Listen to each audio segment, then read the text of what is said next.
massive space station called Harmony's Edge floated in the dark void between stars. Inside its gleaming halls, the most powerful beings in the galaxy gathered for an emergency meeting. Representatives from dozens of alien species filled the Great Council chamber, their various forms creating a strange rainbow of colors, shapes, and sizes. At the center of it all sat the three most important leaders. High Commander Vextar's reptilian scales shifted from green to red as his anger grew. His yellow eyes looked down at the single human sitting alone at a small table. Science Minister Kilneth clicked her insect-like mandibles together, making a sound like breaking glass. Her compound eyes studied data on a floating screen. Defense Admiral Korthak, built like a living mountain of muscle and bone, crossed his forearms and growled low in his throat. The human was Taeho Kim, 28 years old and far from home. He wore the simple blue uniform of the Human Research Division. His black hair was cut short and neat. His dark eyes showed no fear, even though he knew he was in great danger.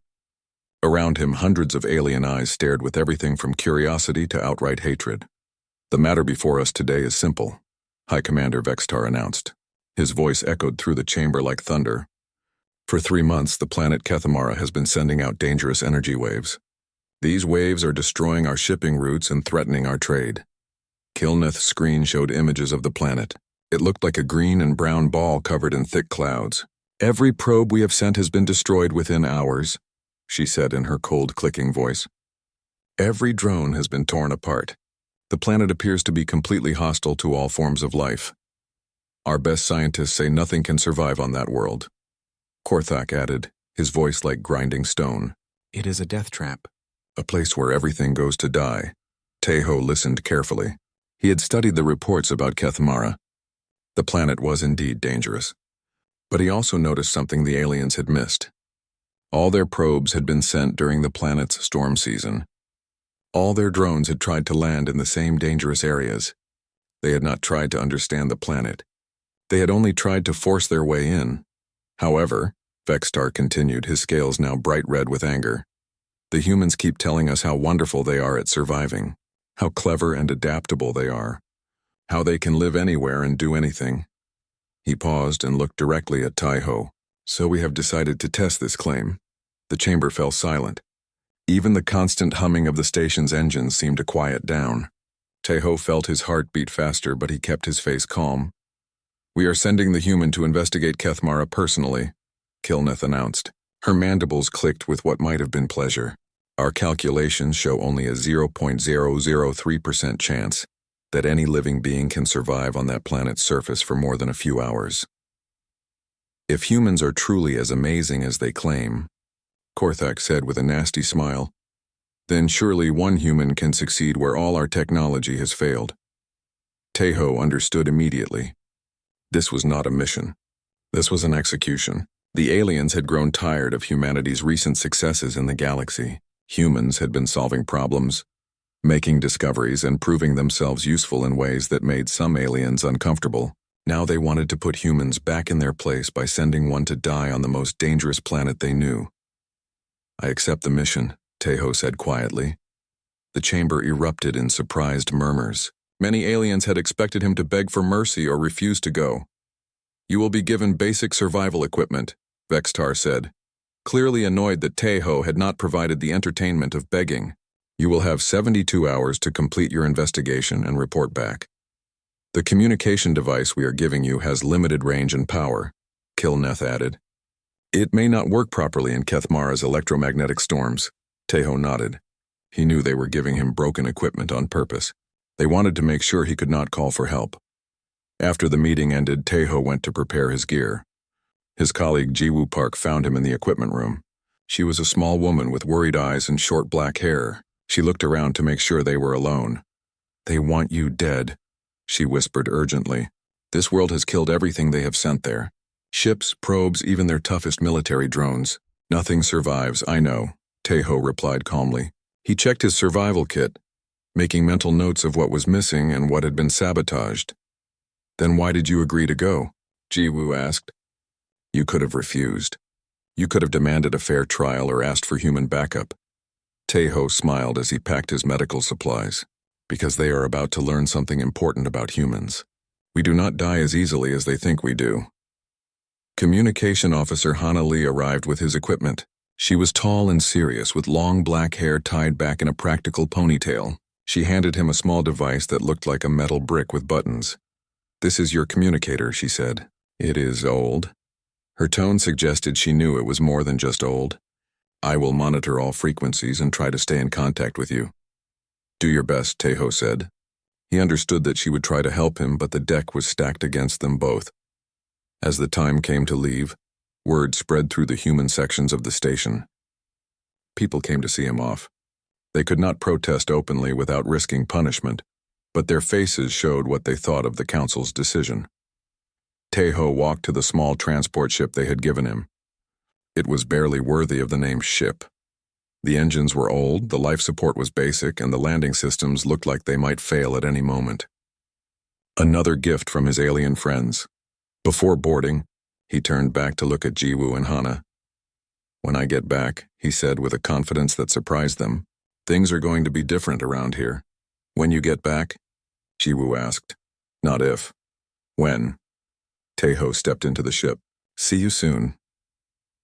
As the transport pulled away from Harmony's edge, heading toward the green and deadly world of Kethmara, Taeho felt strangely calm. The aliens expected him to die screaming in some horrible way on their death planet. They were about to learn that humans had not become the most adaptable species in the galaxy by giving up when things got difficult.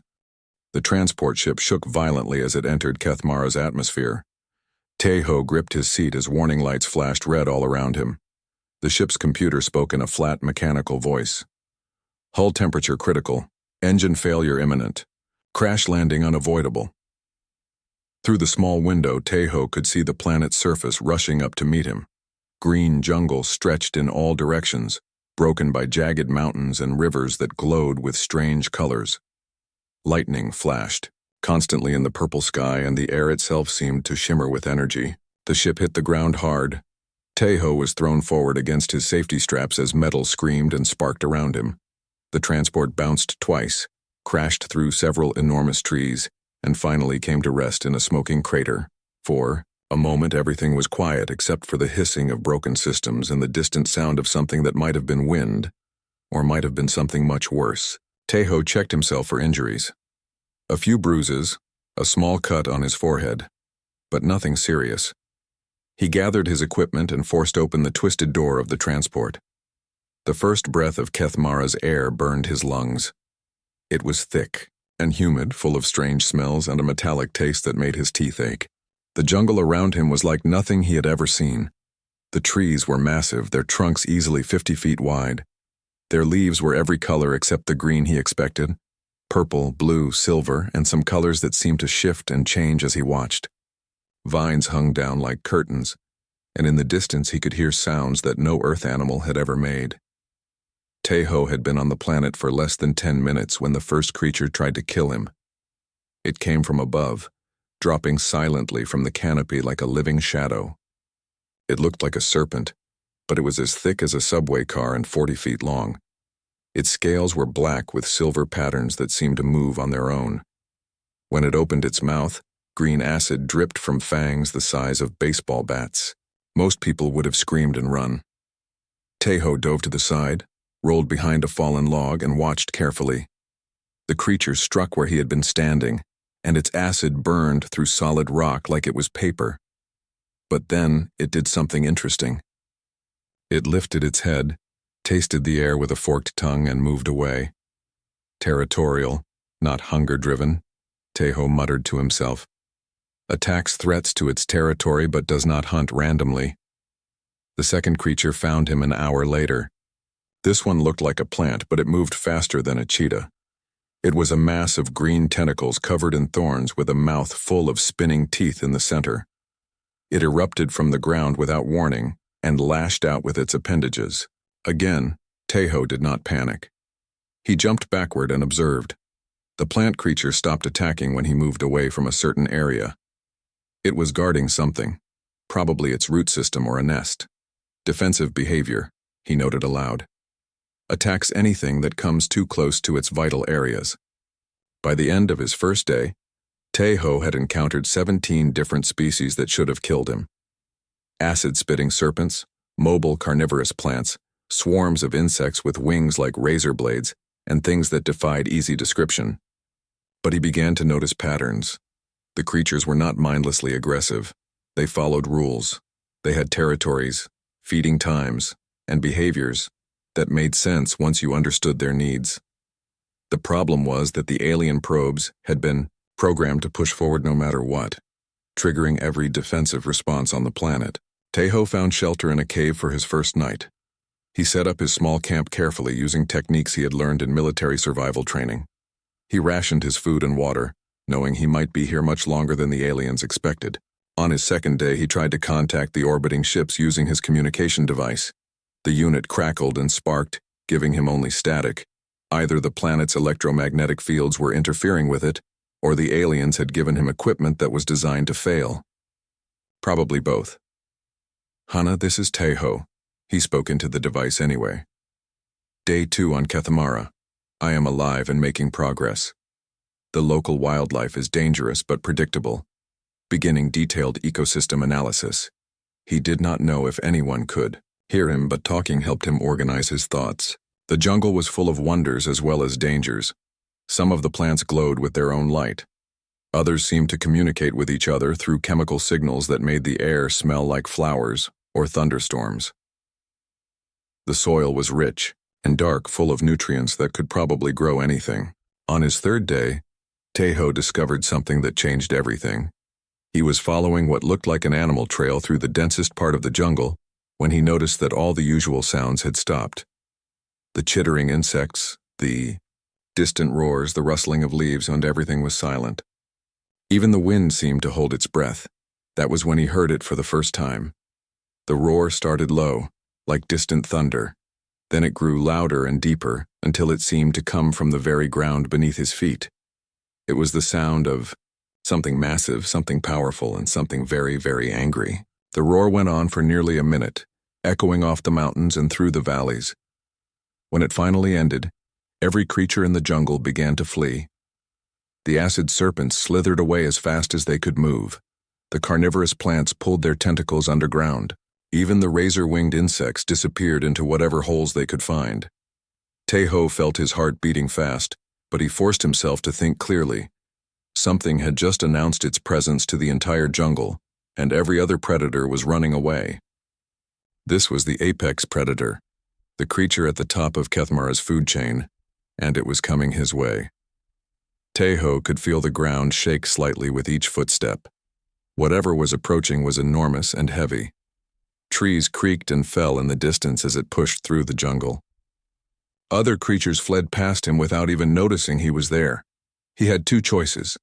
He could run like everything else and hope to find somewhere to hide, or he could stay and meet this creature face to face. Tejo checked his equipment one more time. His medical supplies, his tools, his emergency food and water. He looked at the communication device that might not even work. Then he smiled. "Come on then," he said to the approaching footsteps. "Let us see what you are all about." The aliens had sent him here to die. They expected him to be torn apart by the first predator he met. They had no idea that humans had not conquered their own world by running away from the things that scared them. The footsteps were getting closer.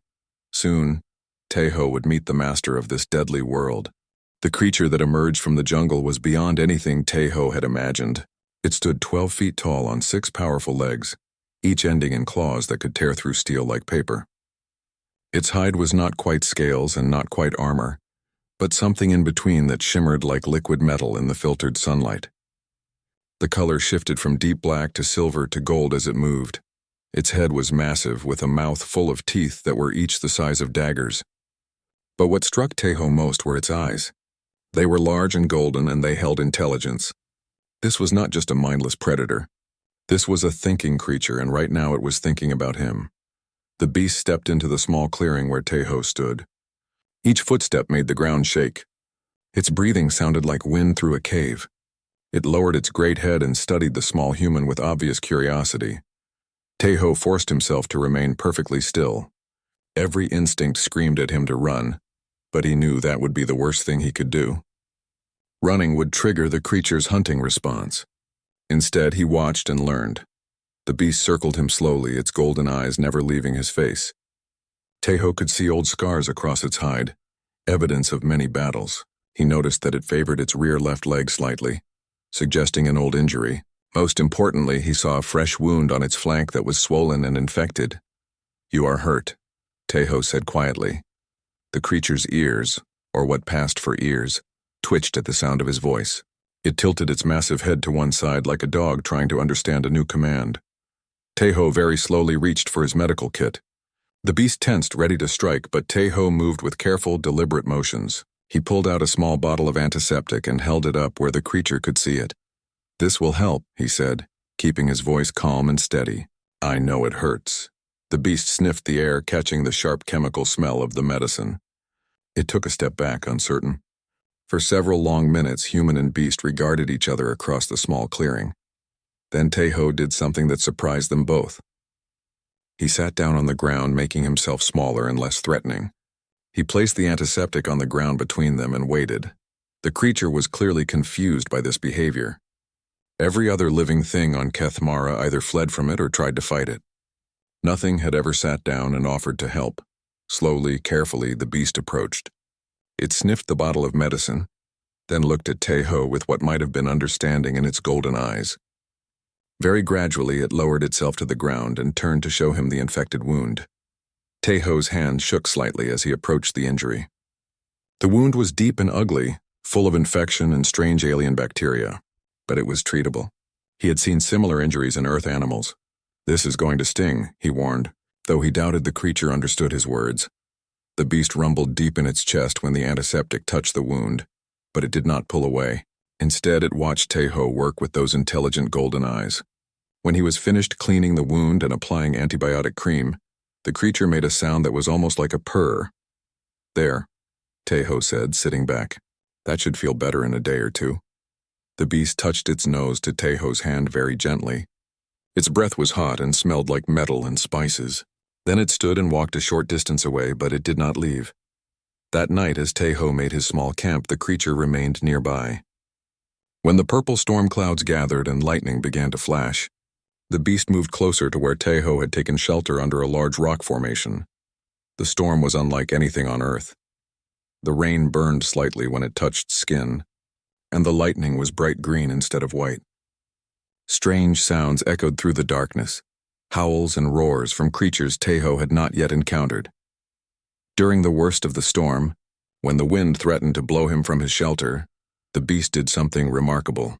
It positioned itself between Tejo and the mouth of the rocky overhang, using its own massive body as a windbreak. "Thank you," Tejo said quietly. The creature made that purring sound again. When morning came, Tejo checked his water supply and realized he had a problem. The storm had contaminated his remaining water with chemicals from the alien rain. He had perhaps one day's worth of clean water left. The beast seemed to sense his distress. It rose and began walking toward a distant part of the jungle, then stopped and looked back at him. When Tejo did not follow immediately, the creature returned and gently nudged him with its massive head. "You want me to follow you?" Tejo asked. The beast walked a few steps away and looked back again. This time, Tejo gathered his equipment and followed. The creature led him through parts of the jungle he never would have found on his own.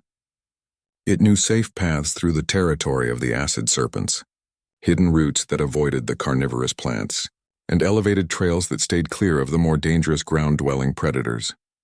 After several hours of travel, they arrived at a natural spring of crystal-clear water that bubbled up from deep underground. Tejo tested it carefully with his equipment and found it pure and safe to drink. As Tejo refilled his water containers, the beast settled down beside the spring to rest. In the afternoon sunlight, Tejo could see that the wound he had treated was already beginning to heal.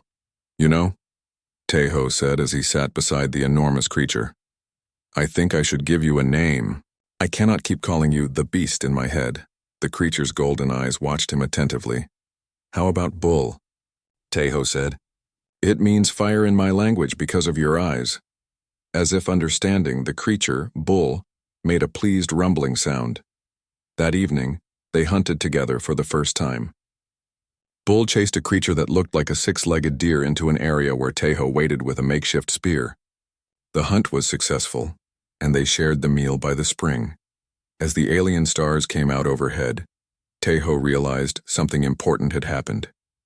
He was no longer alone on this deadly world. He had found a partner, maybe even a friend. Bull curled up near the spring and Tejo made his camp nearby. Before falling asleep, he tried his communicator one more time. "Hana, this is Tejo. Day 5 on Kathamara. I am not just surviving. I am thriving. And I am not alone anymore. Tell the council their death world has given me a gift they never expected." He did not know if the message got through, but it did not matter. Tomorrow, he and Bull would continue exploring this strange and dangerous world together. And Tejo was beginning to understand that Kathamara was not just a place where things came to die. It was a place where new kinds of life could begin. 3 weeks had passed since Tejo first met Bull, and their partnership had grown beyond anything he could have imagined. The massive creature had become not just his protector, but his teacher, guide, and friend. Together, they had become the undisputed masters of their corner of Kathamara's deadly jungle. Bull was far more intelligent than Tejo had first realized. The creature could solve complex problems, plan ahead, and even show emotions that seemed remarkably human-like. When Tejo was sick for 2 days after eating the wrong type of fruit, Bull brought him different plants until he found ones that helped settle his stomach. When Tejo struggled to build a better shelter, Bull carefully moved heavy logs into place without being asked. Most remarkably, Bull had begun to mimic some of Tejo's behaviors. The creature would sit quietly and watch when Tejo was working on equipment repairs. It learned to recognize the sounds of Tejo's communicator and would come running whenever it crackled to life. Bull even seemed to understand that the small metal device was important to Tejo and would guard it carefully when they traveled. The creature also had what could only be described as a sense of humor. One morning, Tejo woke to find that Bull had arranged several large fruits in a pattern around his sleeping area. When Tejo looked confused, Bull made a sound that was remarkably like laughter. Another time, the creature gently picked up Tejo's spare boots and placed them on top of a high rock, then sat back and made that laughing sound again when Tejo had to climb to retrieve them. Their hunting partnership had become incredibly efficient. Bull's natural strength and speed combined with Tejo's intelligence and planning made them unstoppable. They could take down prey that neither could have handled alone. More importantly, they had learned to communicate through gestures, sounds, and body language. It was during their 4th week together that Tejo began to understand the real mystery of Kathamara. They had been exploring a mountainous region when Bull led him to a massive cave system. Inside, the walls were covered with crystals that glowed with their own light. The crystals pulsed in rhythm, like a giant heartbeat, and they hummed with barely audible music. Bull moved through the crystal caves like he was coming home. The creature's hide began to glow with the same light as the crystals, and the humming grew stronger. Tejo realized that Bull and the crystals were somehow connected. "You can communicate with them," Tejo said in wonder. Bull turned to look at him, and for a moment, Tejo felt something strange in his mind. It was not quite words, but more like feelings and images. He saw flashes of other creatures like Bull, living peacefully in the caves. He felt their sadness and confusion when the alien probes began attacking. He understood their fear and anger at being constantly threatened by invaders who would not listen or try to communicate. "The planet is not naturally hostile," Tejo said aloud as understanding dawned. "You and your kind are connected to it. When you feel threatened, the whole ecosystem responds." The crystals pulsed brighter, and Tejo felt a wave of confirmation from Bull. The creature and its species were not just animals living on Kathamara. They were part of the planet itself, connected to every plant and creature through some kind of psychic network. When the alien probes arrived and began attacking everything they encountered, Bull's people had broadcast their distress through the crystal network. The entire planet had responded by becoming more aggressive, more dangerous. Tejo spent several days in the crystal caves learning as much as he could. With Bull's help, he began to understand how the network functioned. The crystals amplified and transmitted psychic energy across vast distances. They were like a nervous system for the entire planet. "This changes everything," Tejo told Bull as they sat together among the glowing stones. "If I can prove that Kathamara is inhabited by intelligent life, the Council cannot treat it as just a dangerous obstacle to their shipping routes." Bull made a sound of agreement. though Tejo suspected the creature understood more about galactic politics than he was letting on. Using the crystals as amplifiers, Tejo was finally able to repair his damaged communicator. The device crackled to life with more power than it had ever had before. Harmony's Edge, this is Tejo Kim on Kethmara. Please respond. The reply came immediately, and it was Hana's voice, full of relief and amazement. Tejo, you are alive. We have been trying to reach you for weeks. The Council says it is impossible for anyone to survive on that planet. Not only am I surviving, Tejo replied with a grin, but I have made some remarkable discoveries. I am requesting immediate extraction for myself and my research partner. There was a long pause. Then Hana's voice came back, confused. Research partner? Tejo, you were sent alone. I was sent alone, Tejo confirmed. But I'm not alone anymore. I have established contact with the planet's native intelligent species. They are peaceful and highly advanced. The hostile behavior of Kethmara's ecosystem has been a defensive response to unprovoked attacks by Council probes. Another pause. Longer this time. Then a different voice came through the communicator. The cold, clicking tones of Science Minister Kilneth. Human, your claims are impossible. Our scans show no signs of intelligent life on Kethmara. No cities, no technology, no civilization. That is because you do not understand what you are looking for, Tejo replied. Their civilization is biological, not technological. They communicate through psychic networks enhanced by natural crystal formations. They live in harmony with their environment instead of conquering it. Impossible, Kilneth repeated. Nothing survives on Kethmara. Our probability calculations prove this. Tejo looked at Bull, who was listening to the conversation with obvious intelligence. The creature's golden eyes seemed to sparkle with amusement.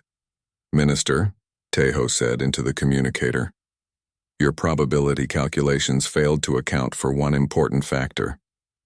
What factor? Came the sharp reply.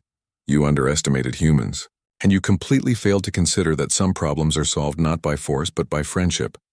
There was a long silence from the communicator. Then High Commander Vextar's voice came through, angry and disbelieving. Human, you will report to the extraction point immediately for debriefing. Come alone. Tejo smiled and scratched Bull behind what passed for ears. The massive creature made a contented purring sound. I do not think so, Commander, Tejo replied. If you want to see what I've discovered, you will have to come down here. Both of you. And you will come unarmed and respectful as guests, not conquerors.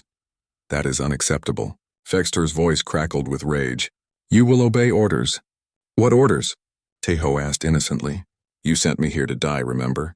As far as you are concerned, I should have been dead weeks ago. Dead humans do not have to follow orders. He could hear urgent whispered conversations in the background before Vextar came back on the communicator. What exactly are you proposing, human? Tejo looked around at the crystal cave where he and Bull had made their temporary home. He thought about the past month, about everything he had learned and everything he had gained. I am proposing that you come down here and let me show you what cooperation looks like, he said. Bring your best scientists and your most open minds. Leave your weapons and your prejudices in orbit.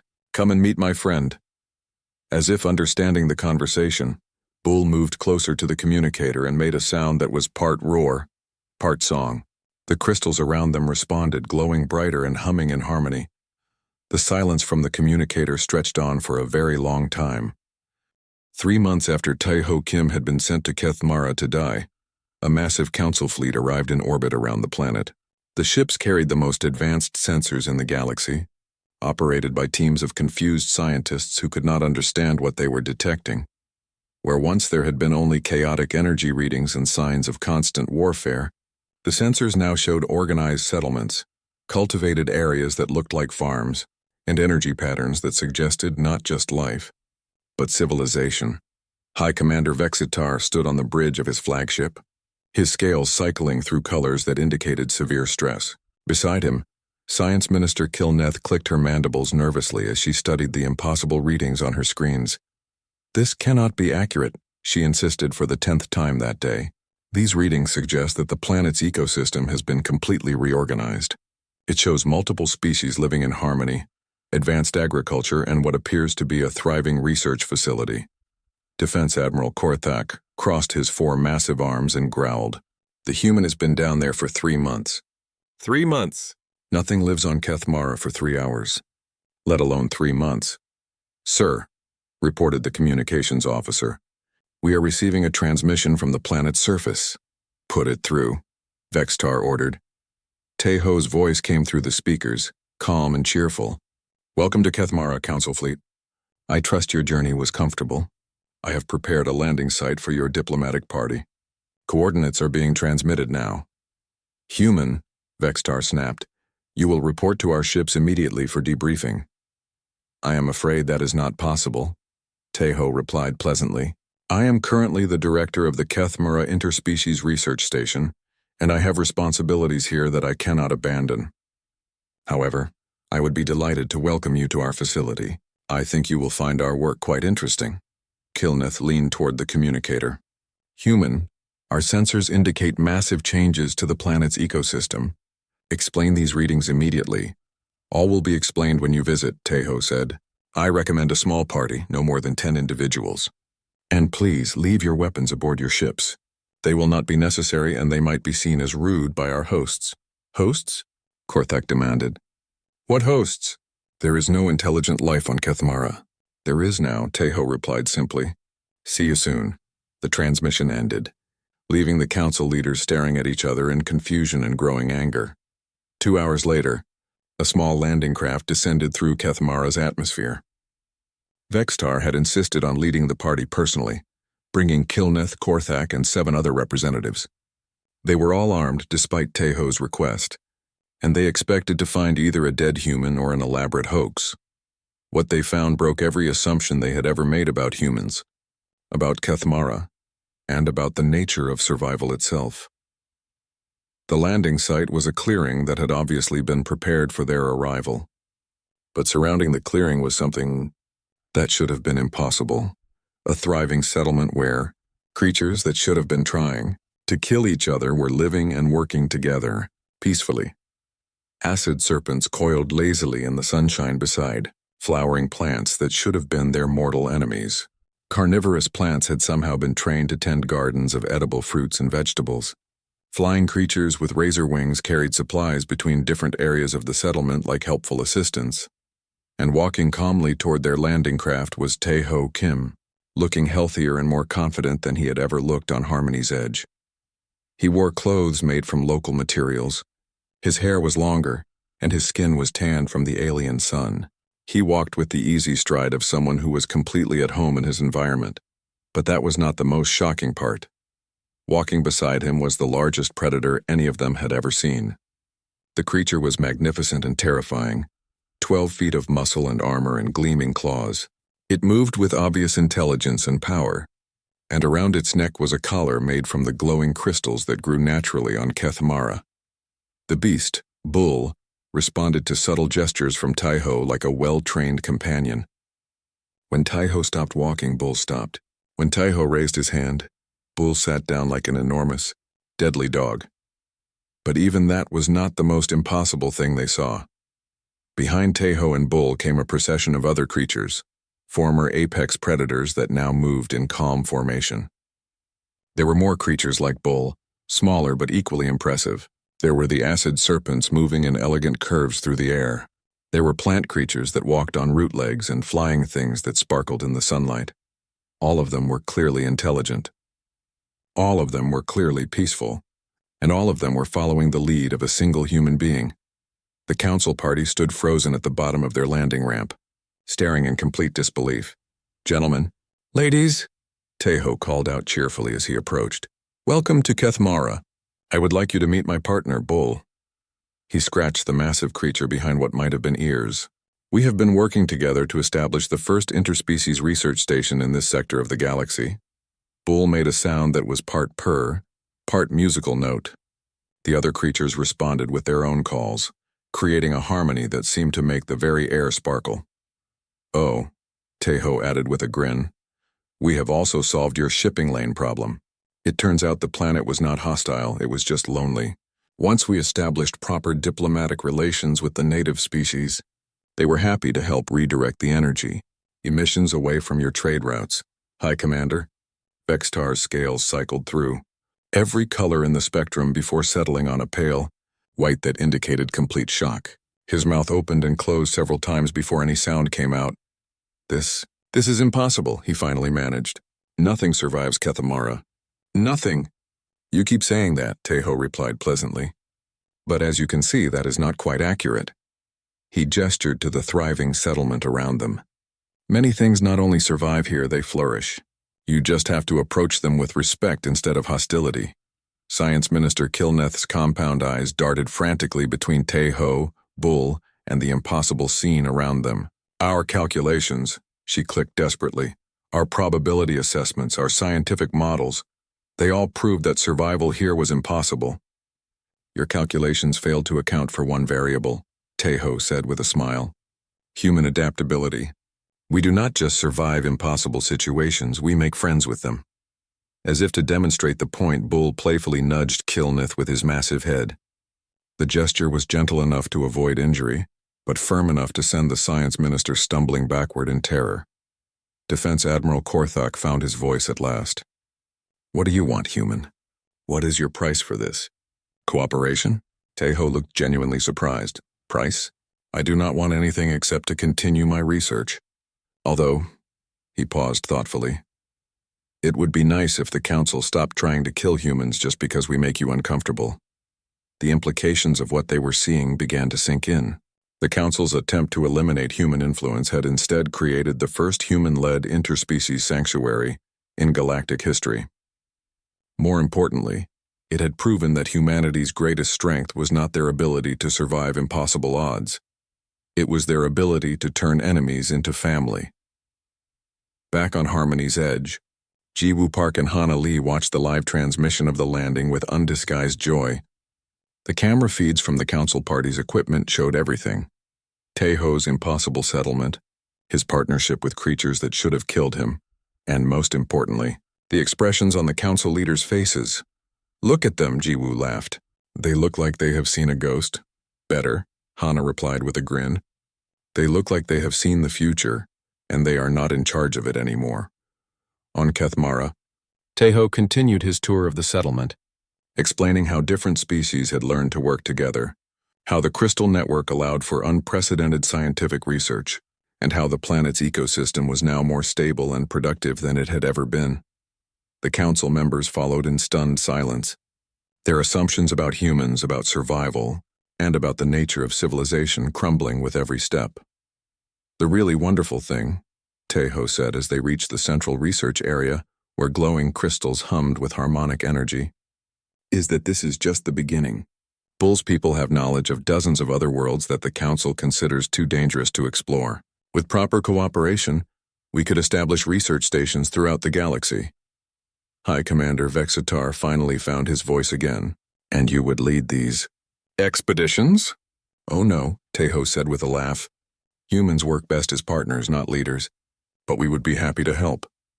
He looked around at his impossible home, his alien friends, and his thriving research station. After all, the galaxy is a big place. There is room for everyone to make friends.